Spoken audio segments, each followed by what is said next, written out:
Halo, cześć, witajcie w kolejnym odcinku na Słonecznej Farmie. Zaczęliśmy sufit. Chcieliśmy sprawdzić po prostu bez rusztowania, jak to idzie. Nie ma szans. Te dolne płyty przykręcimy.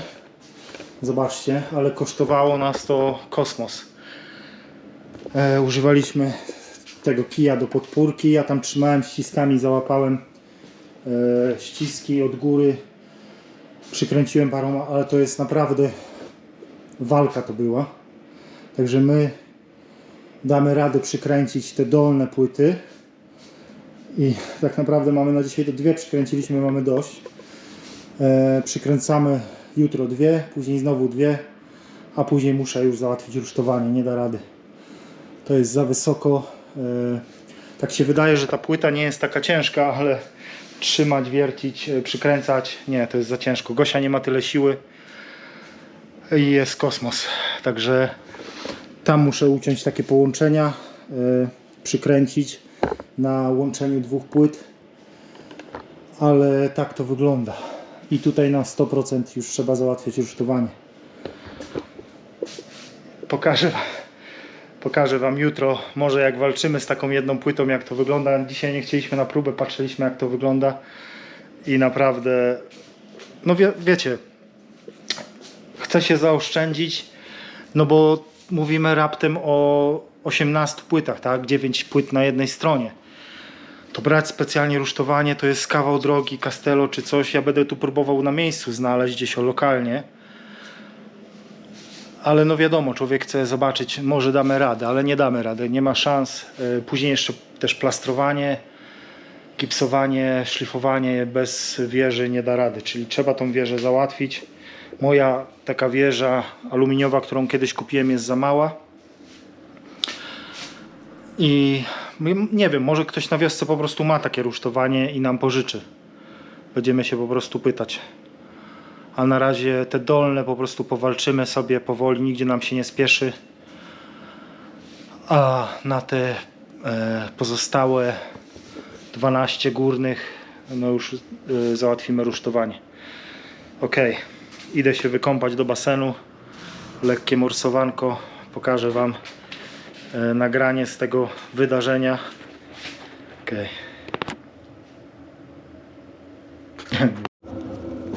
Taka pogoda dzisiaj.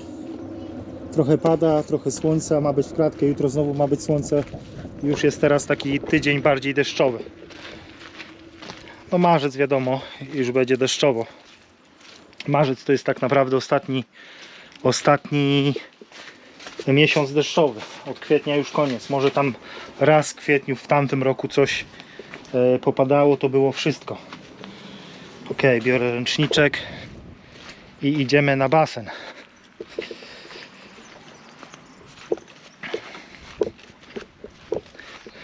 Nie jest to taka typowo, no jest zimna dalej, ale taka, wiecie, jak w oceanie to nie jest zimą. Jest zimna, ale pewnie z 12, myślę, stopni ma spokojnie. Może nawet blisko 15. Nie mam termometru, będę musiał załatwić jakiś termometr. O, Scooby już szaleje. Nie mam mikrofonu na sobie, także dźwięk może być trochę inaczej. Ale tu Wam nakieruję kamerę.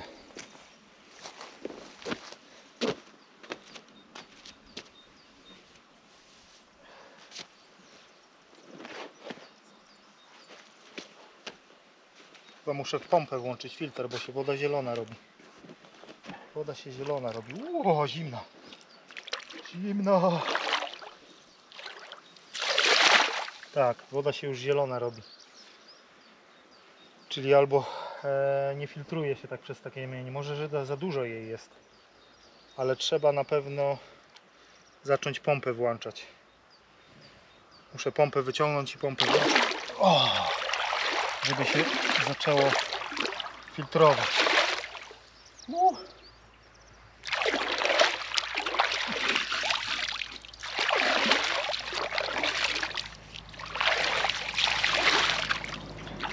Chyba, że ona musi przekwitnąć, bo ktoś mi kiedyś mówił też, że ona musi przekwitnąć czy coś.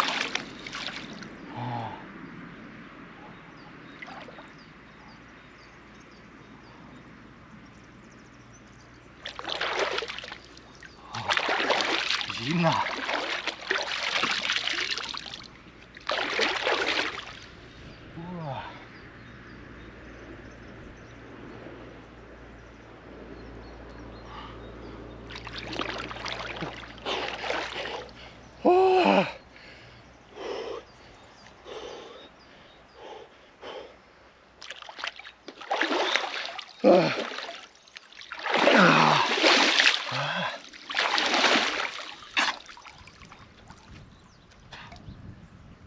I tyle z mojego morsowania. O.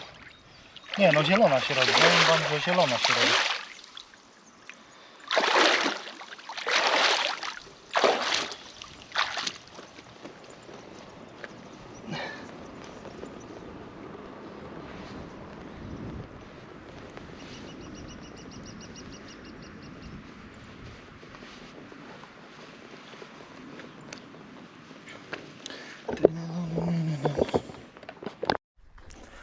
Cześć, witajcie w kolejnym pięknym dniu na farmie. Przycięłem laurowiśnie. Wszystkie pędy przycięte, posmarowane specjalną maścią na końcówkach. Nie wiem, czy to widać. Jest taka maść specjalna, żeby wszystkie te większe pędy. Jest tego naprawdę bardzo dużo. Wszystko włożyliśmy do wody. Na 2-3 tygodnie podobno do wody. To jest eksperyment, bo my nigdy tego nie robiliśmy. Ale poczytałem trochę na internecie. Wsadziliśmy wszystkie te, co ucięliśmy do wody na 2-3 tygodnie. Trochę odżywki. O, jest tego tyle. Zabezpieczyliśmy, bo Skubi lubi tu skubać sobie to. I będziemy to później rozsadzać w doniczki. Żeby sobie później fajnie posadzić dalej żywopłot, po co mamy kupować, jak to można laurowiśnie rozsadzać. A jest tam szczepionek, no myślę, że z 300 chyba, jak nie więcej. Z tych wszystkich pędów, które odciąłem. Wiadomo, że może nie wszystkie się przyjmą, ale zobaczymy. Trawka pięknie kiełkuje. Poprzycinałem trochę drzewka od dołu, te wszystkie takie suchsze pędy. I zabieram się za przeciąganie kabla na suficie i przykręcanie następnych płyt gipsowych, te, które możemy.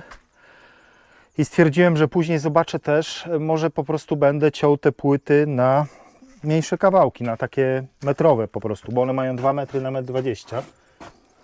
I po prostu może będę je ciął na mniejsze kawałki, takie metrowe.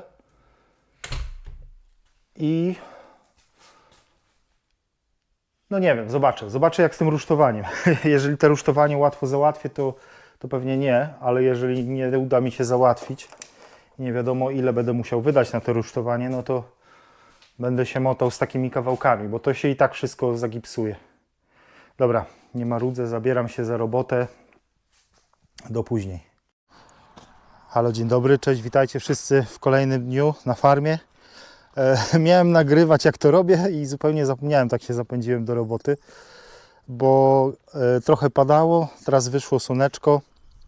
Chcę przyciąć trochę trawę, tam gdzie ona wyrosła mocniej, tak jak tu widzicie takie kępy, te kępy trawy tam wokół kampingu też mamy takie ale zabrałem się za skracanie jakby do długości bramy do tego, co oni chcą, bo dali nam licencję na pół roku, nie mówiłem o tym. Zrobiłem ten rysunek, oni powiedzieli co chcą, że chcą, żeby to było skrócone na 1,60 m, ja skróciłem na 1,55 m nawet. I pokażę Wam, jak to, o co chodzi i co oni chcieli. Jakby tą licencję dostaliśmy na pół roku i za pół roku oni przyjadą i to jest taki trochę bezsens, bo nawet jeżeli ja nie zrobię, on powiedział, dobra, to się przedłuży na następne 6 miesięcy, później na następne 6 miesięcy. No ale zabrałem się za to. Będę dyskutował z nimi, jak tu przyjadą, powiedzmy za te pół roku. Zobaczcie, to są wszystkie odpady. Bo co zrobiłem? Obcięłem ją całą z góry. Poczekajcie, zamknę to z powrotem. Obcięłem ją całą z góry. Cyk. Tak to wygląda. Obcięłem ją całą z góry na 1,55 m. Tutaj też nasypałem kamyczków, tam włożyłem takie kafelki, co nam z góry, z dachu zostały, żeby ta woda dalej płynęła, ale tu mi zawsze niektórzy sobie skracali jakby ten łuk i kołem potrafili wpadać tam w dziurę, dlatego nasypałem tam kamyczków, żeby nie było czegoś takiego. I tu też chcieli, żeby on mierzył metr odtąd, to wychodzi tu, żeby tu nie było tych. Co nie ma sensu, to nie będę się kłócił, bo podjeżdża się samochodem tu do samej krawędzi i ja mu powiedziałem, że przeszkadzają mi tylko drzewa. Niech oni wytną drzewa, tak? Które mi tu i z tej strony tak samo drzewo mi przeszkadza w widoku, jak ja podjeżdżam do krawędzi drogi. Następna rzecz, czyli wszystko to, co chciałem, powiedział, że to musi być powierzchnia utwardzona. Powiedziałem, że jest to utwardzone, bo to jest cement z kamieniami, tu się nic nie zapada, nawet jak leje. Ale jeszcze, że brama ma być 5 metrów i on 5 metrów liczy od mojego murku. I wtedy 5 metrów od mojego jakby krawędzi tutaj murku jest za mało. O 30, gdzieś tu wychodzi 5 metrów, wychodzi tutaj. Tutaj wychodzi 5 metrów. Czyli to ja nie będę przesuwał całej bramy. To jest za dużo. Mógłbym następne słupki wkopać dalej, ale po co wkupować słupki o 30 cm dalej, gdzie 5 metrów tak naprawdę wychodzi tutaj, tak? Czyli to jest, wiecie, tylko takie urzędnicze moim zdaniem czepianie się teraz. Czy 5 metrów liczymy od krawędzi jezdni, czy 5 metrów liczymy od, wiecie, od końca rowu, czy 5 metrów liczymy od murka. On liczy od murka i mówi, że jest za mało, tak? No ale widzicie, o co się cała sytuacja rozchodzi. Także tego na 100% nie będę robił. Portugalczycy powiedzieli zupełnie, żeby ignorować, żeby mówić tylko tak i dalej swoje. No ale zrobiłem to, co zrobiłem. Myślę, że powinno im to wystarczyć. A teraz biorę się za moją kosiarę i wycinam tam, gdzie są większe kępy trawy, bo pięknie trawa. Powiem Wam, że trawa kiełkuje super. Teraz dopiero widać, tak naprawdę zaczyna się wiosna. Widzicie, wszędzie tam jest zielono. Tutaj, gdzie jest ten taki placyk, tu wszędzie, zobaczcie, jak się przyjrzycie, to tutaj dopiero ta trawka kiełkuje. Ona tu dopiero wyrasta. Także tu do końca wiosny, do powiedzmy maja, czerwca będzie zielono 100%. Nawet te placyki takie, gdzie bardziej gorsza ziemia jest, to 100% będzie już wszystko zielone. Widzicie, chcę wyciąć trawę. Tutaj po prostu, gdzie kampery jeżdżą, tam trochę trawy wyrosło, takie bardziej zielsko. To wszystko chcę wyciąć trimmerkiem. Widzicie tutaj takie najbardziej te zagęszczone. Zobaczcie, jaka tu trawa bujna wyrosła. Tu wszystko za kamperem. No bo to sialiśmy już ten eksperyment tu sialiśmy już dosyć dawno. Także to trzeba wszystko wyciachać trimmerkiem. Tam na końcu, tam gdzie kampery też trochę podkosić, żeby to po prostu nie zamieniło się w dżunglę. Zobaczcie, jaka tu trawa wyrosła, trawa z chaszczami jakimiś. Dobra, idę po trimmerek do garażu i to wszystko po prostu powycinam tam, gdzie jest. No i będzie powoli trzeba myśleć już za kosiarką jakąś spalinową do trawy, albo po prostu takim zaczepem do mojego traktorka. Muszę zobaczyć. Generalnie są raczej tylko łańcuchy, także łańcuchy nie wiem, czy będą zbyt brutalne po prostu na taką trawkę. Myślę po prostu o spalinowej kosiarce. Ja sobie ją przykładowo, taki eksperyment zrobię, że przyczepię ją z przodu do traktorka i będę sobie jeździł z tą kosiarką spalinową z przodu traktorka. Taki eksperyment będzie. Dobra, zabieram się do pracy i na razie do później. Słuchajcie, tak to wygląda. Zobaczcie, jestem cały od trawy. Cały od trawy jestem. Ta trawa jest lekko mokra i zobaczcie.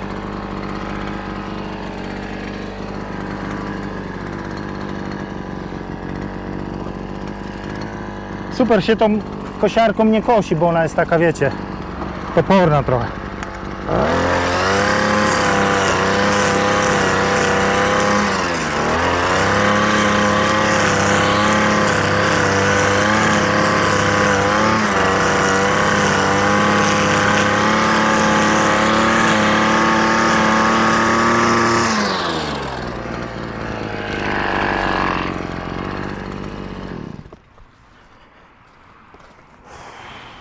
Okej, tak to wygląda. Nie nagrywałem wam jak koszę, bo byście się zanudzili na śmierć. Tu jest fajne, bo tu jest taki, pociąga się taki sznurek, że w razie czego można szybko to odhaczyć. O, cyk. I jest odhaczone. O, tu wykosiłem tylko przy domu. Tu gdzie była większa trawa, tam na końcu pokosiłem. Tu gdzie się rozrosła. To tak równo nie kosi. O, całe okulary, zobaczcie jak okulary wyglądają. Rzeczy do prania. Taki jestem cały zielony. Tutaj wykosiłem za kampingiem, bo to się wszystko tu rozrosło. Tam wokół studni, przy tych żywopłotach i tam wszędzie przy tych stanowiskach dla kamperów. Aż mam mrowienie w rękach. Skubi, podoba Ci się? Podoba Ci się trawka? Co Pan zrobił? Ściął Twoją trawę. Ty lubisz trawę, nie? O, już się boi mnie. Skubi się mnie boi teraz.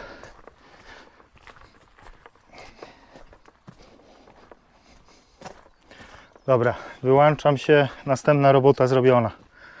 Żywopłoty obcięte, rozsadzone, brama skrócona, trawka pocięta. Sufit. Z sufitem zamówiłem windę taka na 3,5 metra za 150 euro i pocztą przyjdzie.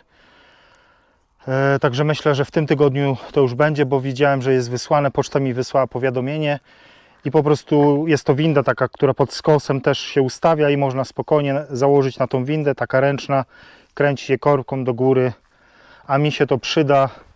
Nawet jakbym planował w przyszłości jakieś fuchy, też znajomi tu pokupowali, to też im się pewnie przyda. Także czekam teraz, nie robię sufitu, bo czekam właśnie na tą windę. Bez windy my z drabiny no, nie da rady. Rusztowanie, nie pytałem się, no ale podejrzewam, że ta winda 150 euro to dużo taniej mi wyjdzie niż nawet rusztowanie. Także czekam na tą windę, aż przyjdzie i wtedy kończę sufit. Sufit i prawdopodobnie będziemy się już brali za budowę grilla. Także na tyle. Do usłyszenia w następnym dniu. Trzymajcie się. Halo, cześć, dzień dobry. Witajcie w kolejnym dniu na farmie. Przyszła winda do płyt gipsowych. Składam ją teraz. Tak to wygląda, zobaczcie. Taka podstawa. O, dokładnie coś takiego. Muszę to złożyć teraz do całości. Do kupy, że tak powiem. O, w takich dwóch kartonach to przyszło. W takim dłuższym i w takim. I najlepsze było, że listonosz do mnie mówi, bo tu jak pocztą, bo to zaznaczyłem, żeby pocztą, bo najlepiej tu pocztą, bo listonosz już wie, gdzie mieszkamy. I przychodzi taki e-mail, w którym jest kod 4-cyfrowy i trzeba mu go podać. No ja podałem mu ten kod 4-cyfrowy, zabrałem tą paczkę i on mówi do mnie nie, coś tam jeszcze, że druga paczka. No i to jest ta sama, jakby w jednej paczce były te długie elementy, w drugiej było to drugie. I on do mnie mówi, że mam mu kod dać na drugą paczkę. Ja mówię, że nie ma kodu na drugą paczkę, jest tylko jeden e-mail, że to jest paczka, jedna paczka jakby w dwóch. On nie, kodiko i później w końcu zabrał moje imię, nazwisko i mój numer podatkowy i mówi, że to wystarczy. Ale cały czas chciał, żeby ten kod mu podać. Ja mówię, że nie ma kodu, bo to jest jedna paczka, nie mógł zrozumieć. No ale summa summarum w końcu dostałem tą paczkę. Także składam to, włączę Wam jakiegoś timelapsa może z tego składania. Instrukcja jest. Dobra, zabieram się za składanie.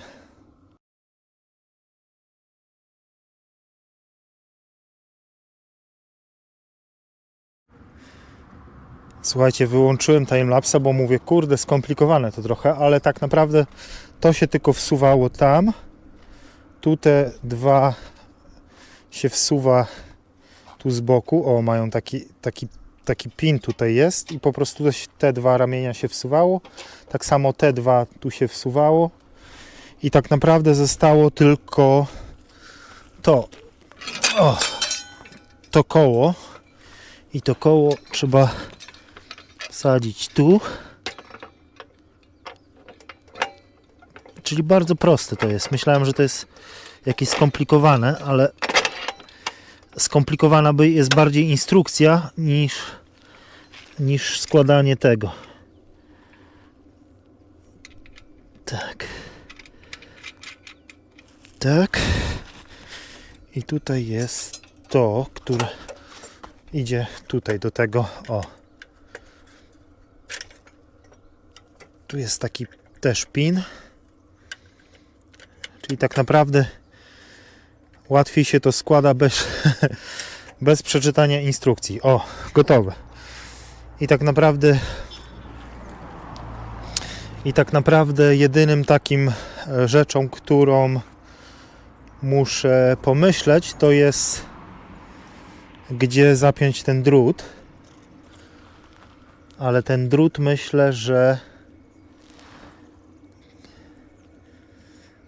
nie wiem, muszę gdzieś do kół. Na pewno gdzieś tu do tego koła, żeby jak kręci się tym kołem, to po prostu ten drut się nakręcał na to koło. Gdzieś może tutaj. Tu jest rączka, która rączka przychodzi tutaj i tak naprawdę zobaczcie, to jest wszystko. Czyli tak naprawdę nie było co timelapsa, bo to zabrało dosłownie minutę. Tylko muszę przeczytać w instrukcji, gdzie zamocować ten drucik.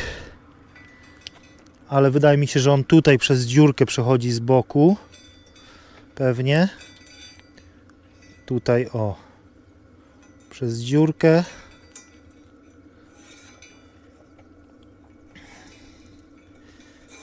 Tu przez dziurkę i tu pewnie jakoś pod tą podkładkę. Ale zaraz przeczytam w instrukcji. Przykręcę tylko rączkę. Dosyć solidna, taka za 150 euro, to powiem Wam, że naprawdę wygląda to solidnie. To nie jest taka, wiecie, troszkę aluminium czy tylko to jest solidna, metalowa taka konstrukcja. Wszystko tu jest takie toporne, gruby metal i pięknie pomalowane. Także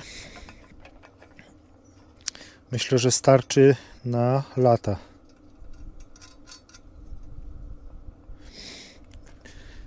I tutaj po prostu do góry się kładzie płytę. Tylko nie widzę, jak to miałoby pod skosem się przekręcać. Tu pewnie. Gdzieś tak, tu. Tutaj coś się...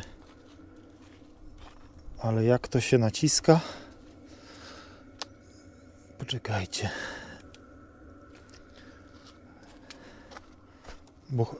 Tu jest taka...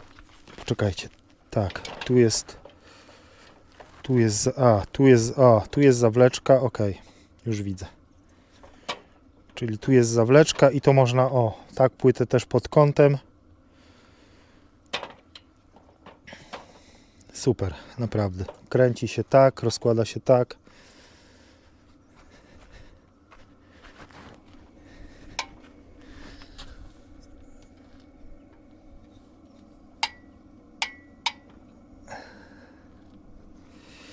Okej.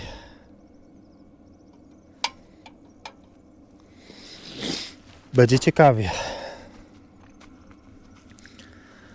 Dobra, przykręcam ten drut i pokażę Wam później, jak to się podnosi i opuszcza. Ale fajnie.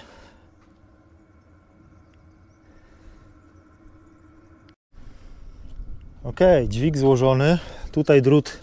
Jest nawet filmik na YouTubie, jak wpiszecie nazwę tego, jest filmik na YouTube. Nic skomplikowanego. Tylko ten drut jedynie trzeba przykręcić. I wtedy tą wajchę tu do przodu i kręcimy do góry. I idzie. Nie jest... Czasami jakby się zacina ten drut tak. Trzeba popuścić jakby do tyłu i dalej. ale o, tak to, jak puszczamy tą wajchę, to się blokuje.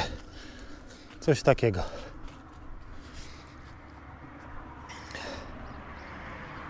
Coś takiego.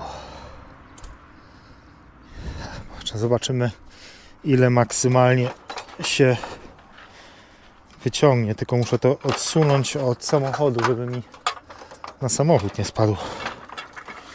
W razie W. Zobaczmy, czy jeszcze wyżej się da to podnieść.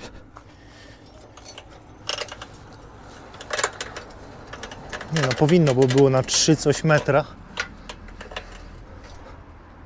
O. To jest maksymalnie niby.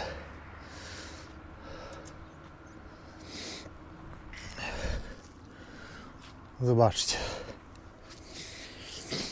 No żeby do góry sufitu podnieść, będę musiał na pewno coś podłożyć jeszcze pod ten dźwig.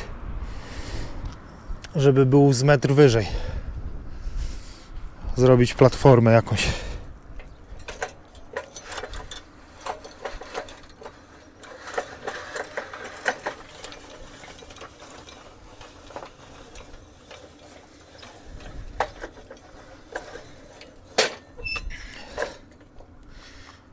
I tak to wygląda.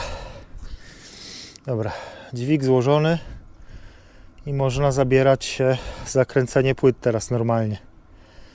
Na pewno to ułatwi pracę, a dźwig się przyda. Myślę, że za 150 euro naprawdę porządny kawałek sprzętu. Jak ktoś cały czas na budowie robi takie płyty na suficie, no to na pewno się przyda. Dobra, zabieram się, muszę to wziąć do środka i nagram Wam już, jak kładę płytę i przykręcam.